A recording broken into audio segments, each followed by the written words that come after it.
Thank you, Mr. President. I would also like to thank Under-Secretary General Di Carlo for her remarks at this emergency session.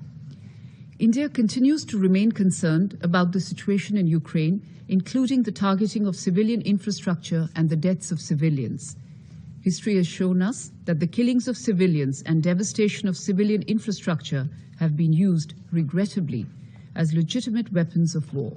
India strongly condemns the use of oppressive violence against innocent civilians and targeting of civilian objects in armed conflicts, regardless of who commits this.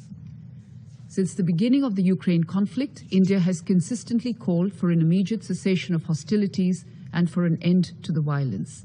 We've repeatedly called upon both sides to return to the path of diplomacy and dialogue and have also expressed our support for all diplomatic efforts to end the conflict. Our Prime Minister's statement that this cannot be an era of war has been appreciated across the world. India's position on the Ukraine conflict is premised on this principle. We continue to support all efforts aimed at de-escalation. India's approach to the conflict will continue to be people-centric. We are providing both humanitarian assistance to Ukraine and economic support to some of our neighbors in the global south under economic distress due to the ripple effects of this conflict. India has provided humanitarian aid to Ukraine and neighboring countries of Poland, Romania, Hungary, and the Slovak Republic. At the request of the Ukrainian government, India has also provided financial aid for reconstruction of educational institutions.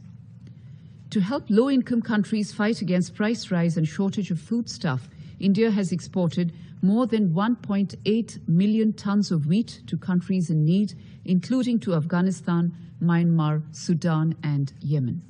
To conclude, Mr. President, we continue to express our support for all diplomatic efforts to end the conflict.